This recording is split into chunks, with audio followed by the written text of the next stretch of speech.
At 4:23 a.m. on May 9th, 1945, inside the processing center at Camp King near Frankfurt, two 6-year-old Ilse Hoffmann stood naked in front of 3 Soviet officers who were examining her breasts with a magnifying glass.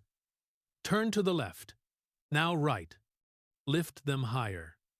The cold morning air bit into her exposed skin like thousands of needles.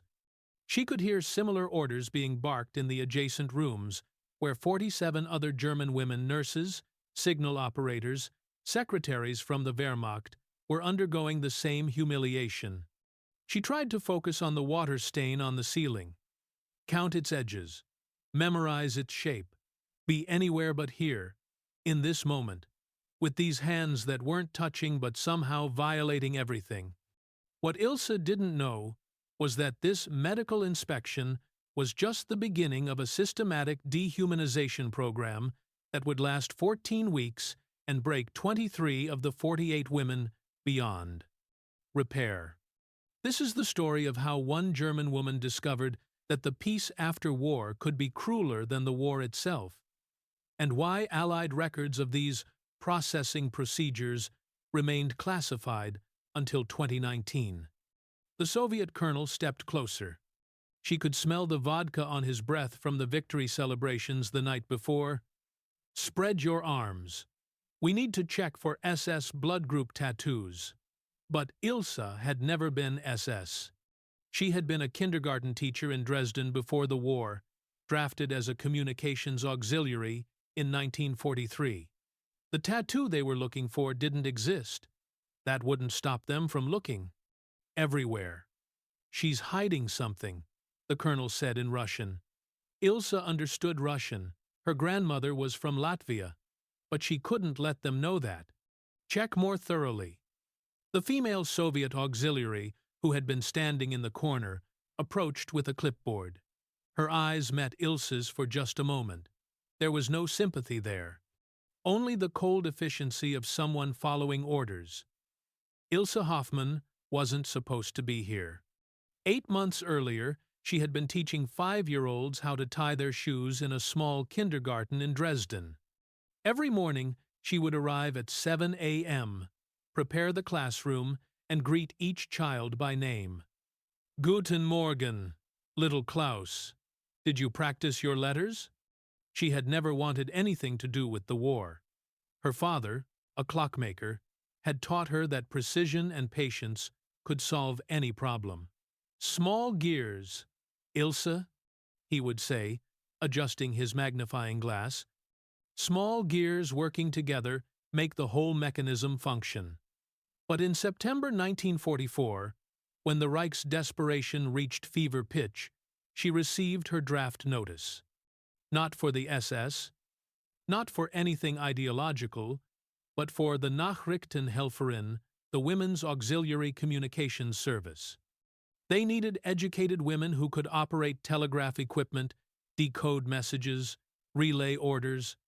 She had no choice. Refusing meant her family would lose their ration cards. By the way, where are you watching this from right now? What city? What time is it there? Comment below. Ilse's story needs to be witnessed everywhere, from Berlin to Boston, from Moscow to Melbourne. Her mother had sewn her auxiliary uniform with shaking hands. It's just until the war ends, Liebchen. Just stay safe and come home. That was October 1944. By February 1945, Ilse was stationed at a communications post outside Berlin, relaying messages she didn't understand between command posts that were being overrun daily. She watched the Reich collapse through coded telegraphs, each message more desperate than the last. On May 7th, 1945, her unit commander, Hauptmann Fischer, gathered the remaining staff. The war is over. Destroy all equipment. Burn all codebooks. Surrender to the Americans if you can. They follow Geneva Convention, but Ilse's group never made it to American lines. The Soviet patrol found them on May 8th. walking along a country road in their auxiliary uniforms, trying to reach the American sector. 48 women, aged 19 to 34, carrying nothing but their identification papers. Wehrmacht auxiliaries, the Soviet sergeant had said, looking at their uniforms. "You're coming with us." They thought they would be processed and released. They were non-combatants. They were women. Surely even the Soviets. But then they were loaded onto trucks, not westward toward processing camps, eastward toward Camp King, which the Soviets had just taken over from the Americans. Now, standing naked in that cold room, Ilse understood that her uniform had been a death sentence. Not immediate death, that would have been merciful. This was something else.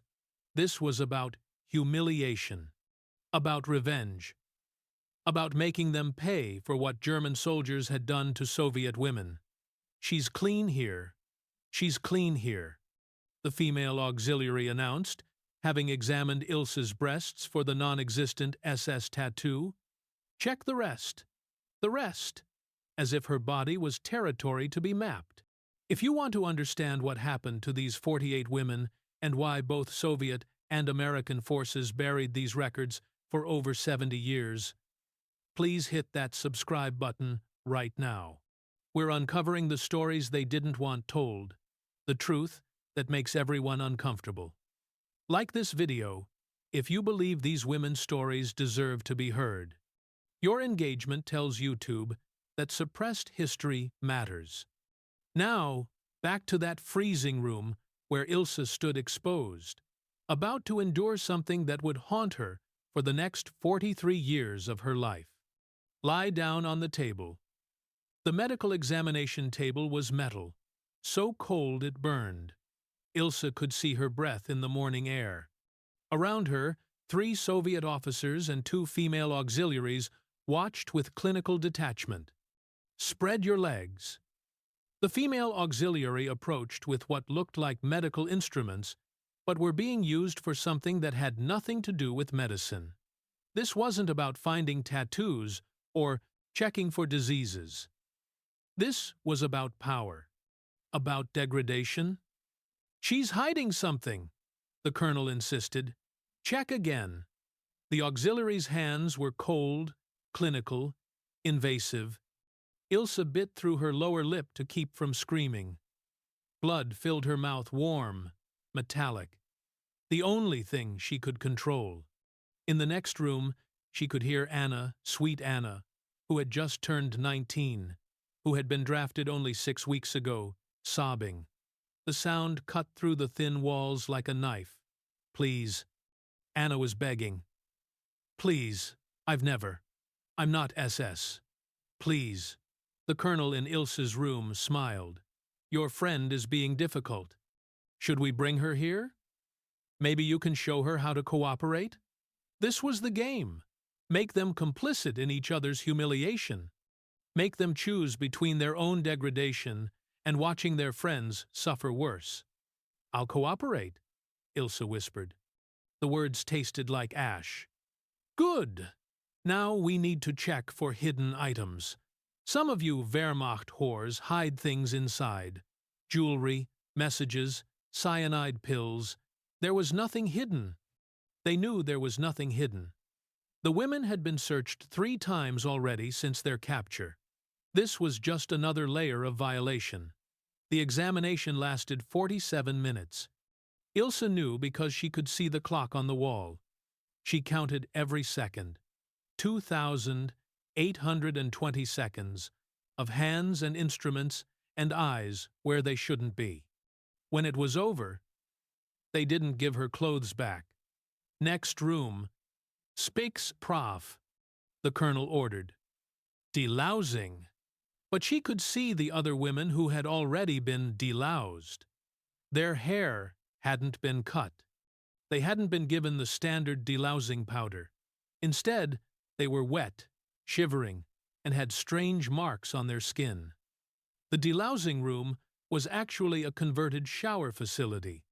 15 women were herded in at once, still naked from their examinations. The tiles were cracked, black mold growing in the corners. It smelled of chlorine and something else, fear. Soviet soldiers lined the walls, rifles ready, watching. "You will wash," a Soviet officer announced in broken German. "You are dirty. German women are all dirty. You must be cleaned." The water that came from the shower heads was ice cold. But that wasn't the worst part. The worst part was the soldiers watching, making comments in Russian, laughing when the women tried to cover themselves with their hands. Ilsa understood every word. "Look at that one's breasts. They sag like an old cow. The blonde has a nice ass. Mark her for later. They're all whores anyway. They spread their legs for their Nazi husbands." She helped Anna, whose whole body was shaking so violently she couldn't stand. "Stay strong," Ilsa whispered. "Think of home. Think of your mother's garden." "I can't," Anna sobbed. "I can't do this." "You can. You must." We survived together. After 10 minutes, the water stopped. But they weren't given towels. Instead, male soldiers entered with buckets. "Delousing powder," the officer announced. But it wasn't delousing powder. It was some kind of harsh chemical that burned their wet skin. The women screamed as it hit their bodies, raising red welts immediately. The soldiers threw it at them like they were livestock, laughing when they tried to run to the corners of the room. Marguerite, a 1-year-old signals operator, fell to her knees, the chemical burning her eyes. She was screaming in a way that didn't sound human anymore. "Please!" Ilsa shouted in German. "She needs water! Her eyes!" The officer walked over to Marguerite and dumped another bucket of the chemical directly on her head. "There. She's very clean now." When they were finally herded out of the shower room, several women had chemical burns covering 30% of their bodies. They were given rough prison dresses, thin, gray things that barely covered them, and pushed into the next phase of processing, which should have been a relief, but somehow made everything worse. The heat made the chemical burns throb. The single bright light made their traumatized eyes water. Ilsa sat across from a Soviet major who spoke perfect German. His uniform was immaculate. He had soft hands, an intellectual, not a field soldier. "Ilse Hoffmann," he read from a file. "Born the 15th of March, 1919, in Dresden. Father, Wilhelm Hoffmann, clockmaker. Mother, Rosa Hoffmann, seamstress. No party membership. Drafted September 1944. Communications auxiliary." He looked up. "You seem like an intelligent woman. Educated. You were a teacher?" "Yes." "You taught children?" "Yes." 5-year-olds. "Did you teach them about the Führer? About German superiority?" "I taught them letters and numbers." He smiled. "Come now. Every German teacher was required to include ideological instruction. What songs did you teach them?" This was a trap. Say yes. She was a Nazi indoctrinator. Say no. She was lying. "I taught them children's songs, about rabbits and flowers. While German soldiers were murdering Soviet children, you were teaching songs about rabbits?" Another trap. Everything was a trap. The major stood up, walked around the desk. He stood behind her chair. She could feel his breath on her neck. "Do you know what German soldiers did to Soviet women?" Ilsa remained silent. "They raped them, murdered them, hung them from trees with signs around their necks. Partisan whore. My sister was 16 when the Wehrmacht came through our village. Do you want to know what they did to her?" His hand touched her shoulder, light but threatening. "I'm sorry," Ilsa whispered. "I'm so sorry for what happened to her." "Sorry?" His hand tightened. "You're sorry? You think sorry fixes anything?" He walked back to his desk, pulled out photographs, black and white images of atrocities, bodies in ditches. Women hanging from trees, children shot against walls. "Look at them," he ordered. "Look at what your people did." Ilse looked. The images burned into her mind. She had heard rumors, but seeing it. "For every Soviet woman violated," the major said quietly, "there should be justice. Wouldn't you agree?" The threat was clear. Collective punishment. They would pay for crimes they didn't commit, simply because they were German women. "However," he continued, "I am not a barbarian like your Nazi officers. I believe in rehabilitation. You can be re-educated, taught to be useful. But first, you must be honest. Tell me which of the women in your group were SS. None of us were SS. We were auxiliaries." He slammed his hand on the desk. "Lies! There are always SS among you. Secret members. Which ones?" This was the next phase of torture: make them betray each other. Make them invent crimes to save themselves. "I don't know any SS members," Ilse insisted. "Then you're either lying or stupid. Either way, you need more processing. Guard."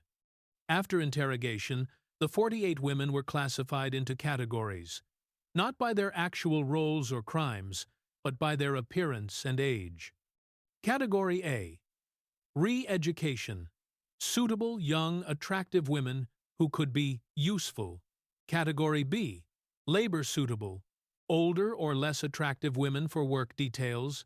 Category C: special measures. Anyone who resisted or was suspected of SS connections. Ilse was Category A. She wished she wasn't. That night, Category A women were moved to separate quarters. The beds had actual mattresses, thin but real. There was even a small stove for warmth. But these privileges came with a price. At 10 p.m., the door opened. 3 Soviet officers entered, including the colonel from the morning examination. "Evening inspection," he announced. "Remove your dresses." The women looked at each other. They had already been inspected. This was something else. Now, they stood, removed the thin dresses. The officers walked among them, examining them like livestock at market, touching a shoulder here, lifting a chin there. "This one," the colonel pointed at a 2-year-old named Greta. "She comes with me?" For additional questioning. Greta's eyes went wide with terror. "Please, I've told you everything." Now, she was dragged out. The other women could hear her screams from down the hall for the next hour. When she was returned, she couldn't speak. She just curled into a ball on her mattress and shook. This became the pattern. Every night, 1 or 2 Category A women would be taken for additional questioning. They would return broken, in ways that had nothing to do with interrogation. 2 weeks into their captivity, Anna broke completely. She had been taken for questioning 3 times. After the 3rd time, she stopped speaking. She would just sit on her mattress, rocking back and forth, humming the same children's song over and over. "Häschen in der Grube saß und schlief, saß und schlief." The little rabbit in the hole sat and slept, sat and slept. A song every German child knew. But from Anna's lips, it sounded like a funeral dirge. Ilse tried to help her. "Anna, please, talk to me. We need to stay strong." But Anna just looked through her, as if she wasn't there. As if nothing was there except the rabbit in its hole, sleeping, sleeping, never waking up. On the night of May 23rd, Anna found a way out. She had hidden a shard of glass from a broken window. While the others slept, she opened her wrists. But she didn't do it quickly. She did it slowly, methodically, like she was writing something important in blood. Ilse found her at dawn. Anna was still alive, barely. Her blood had pooled around her, and in it, she had written with her finger, "Mama, vergib mir. Mama, forgive me. No, no, no." Ilse pressed her hands against the wounds, screaming for help. "Medic! We need a medic!" The Soviet guards came, saw the blood, and laughed. "Another weak German," one said in Russian. "Let her bleed. Please!" Ilse begged in German. "She's dying." The female auxiliary from the first day appeared. She looked at Anna, at the blood, at the message written on the floor. For a moment, something human flickered in her eyes. She brought bandages, but it was too late. Anna died in Ilse's arms as the sun came up, whispering, "Tell Mama I was brave. Tell her I was brave." Ilse held her until the guards pulled the body away. They didn't even close Anna's eyes. That night, the colonel came for Ilse. "Your friend was weak," he said. "Are you weak too?" "No," Ilse said, though everything inside her was shattered. "Good. Then you'll be useful. Come." On June 15th, 1945, after 5 weeks of systematic abuse, something unexpected happened. A British military vehicle arrived at Camp King. Out stepped a British colonel and 2 members of the International Red Cross. They had received reports of German civilians being held without proper processing. The Soviet commandant tried to prevent the inspection. "These are Wehrmacht prisoners, military personnel. Women auxiliaries are to be processed and released according to Allied agreements," the British colonel insisted. "I need to see them. Now." When the British delegation entered the women's quarters, they found 37 survivors of the original 48. 11 had died or disappeared during processing. The British colonel's face went white when he saw their condition. Chemical burns, malnutrition, clear signs of systematic abuse. "What the hell is this?" he demanded. The Soviet commandant shrugged. "Standard delousing and interrogation procedures. This is not standard anything. These women are to be transferred immediately to British custody.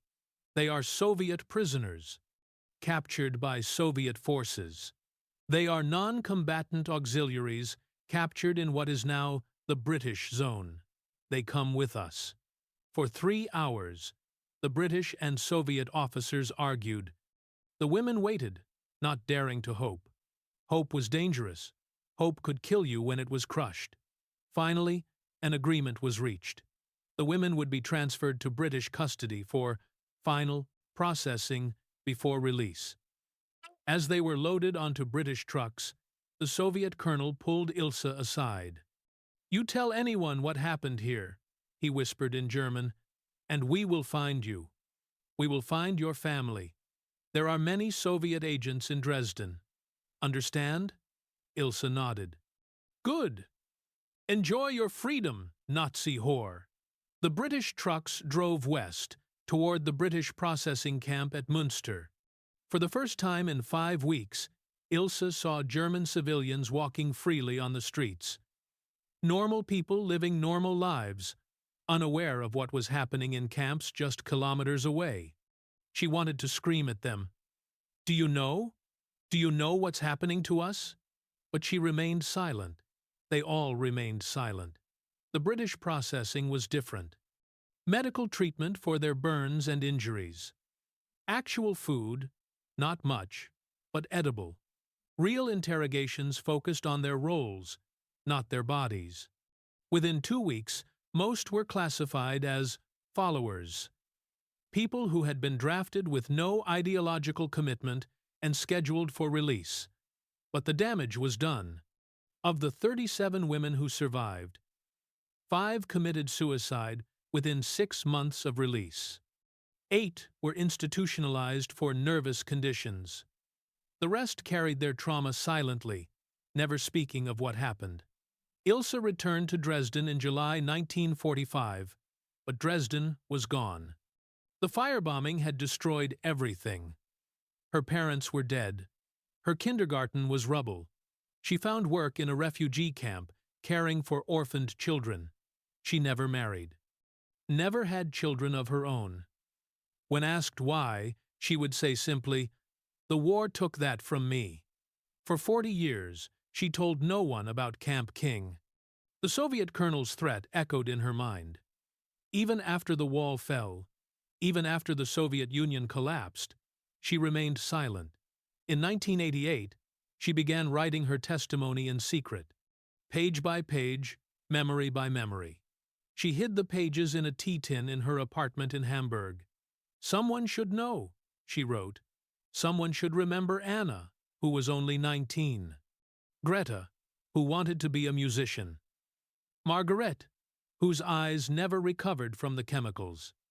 All of us who were guilty of nothing except being German women in the wrong uniform at the wrong time."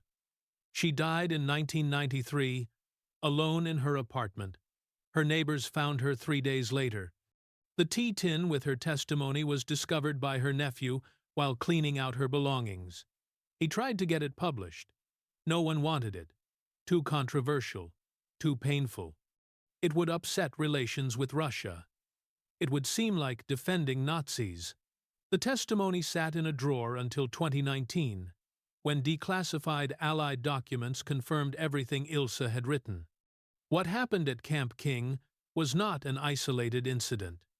Between May and August 1945, an estimated 2 million German women were raped by Allied forces, primarily Soviet troops. But systematic abuse in detention camps has been largely erased from history. Approximately 500,000 German women served in auxiliary roles during World War II: nurses, communications operators, clerks. Most were drafted, not volunteers. After the war, they were caught between being classified as military personnel, subject to POW camps, or civilians, subject to different abuses. The Soviet forces, seeking revenge for the 27 million Soviet citizens killed by Germany, often didn't distinguish between willing Nazis and drafted auxiliaries. To them, every German was guilty. British and American forces, while generally following Geneva Convention rules, often turned a blind eye to Soviet treatment of German prisoners in shared zones. The priority was maintaining Allied unity, not protecting defeated Germans. Many women who survived these camps never spoke of their experiences. In East Germany, criticizing Soviet forces was dangerous. In West Germany, there was no sympathy for anyone who had worn a Wehrmacht uniform, even auxiliaries. The records were classified for decades. When historians tried to research these events in the 1960 seconds and 1970 seconds, they were denied access to documents. The official narrative was that German women were either Nazi fanatics who deserved their fate or innocent civilians who were quickly released. The reality that many were neither was too complex for Cold War politics. Only in recent years have these stories begun to emerge. The last survivors are now in their 90 seconds or have passed away. Their testimonies, hidden in attics and drawers across Germany, paint a picture of systematic abuse that all Allied powers knew about but chose to ignore. Ilse Hoffmann's story is one of thousands we'll never hear. For every woman who wrote her testimony, hundreds took their stories to their graves. Shame, trauma, and threats kept them silent. These women weren't heroes or villains. They were ordinary people caught in extraordinary evil. They were kindergarten teachers and secretaries, farm girls and shop assistants, drafted into uniforms they didn't choose, punished for crimes they didn't commit. Their suffering doesn't diminish the suffering of Holocaust victims or Soviet civilians. Pain is not a competition. Acknowledging one tragedy doesn't erase another, but their stories deserve to be told. Their names deserve to be remembered. Ilse Hoffmann, the kindergarten teacher who survived to care for orphans. Anna Richter, 19 years old, who died asking forgiveness from her mother. Greta Mueller, who wanted to play violin in the Berlin Philharmonic. Marguerite Braun, whose eyes never recovered from the chemical burns, and thousands more whose names we'll never know. If this story moved you, please subscribe. We're uncovering these buried histories every week, the stories that make everyone uncomfortable, that challenge simple narratives, that remind us that war has no heroes, only survivors and the dead. Like this video. Comment below. Where are you watching from? What stories from your family's past have been buried by shame or politics? Share this video. These women waited 75 years for their stories to be heard. Don't let them wait any longer. Thank you for bearing witness to Ilse's story. Thank you for remembering Anna. Thank you for understanding that history is never as simple as victors and villains. Some wounds never heal. Some stories never get told. But today, at least, you heard one.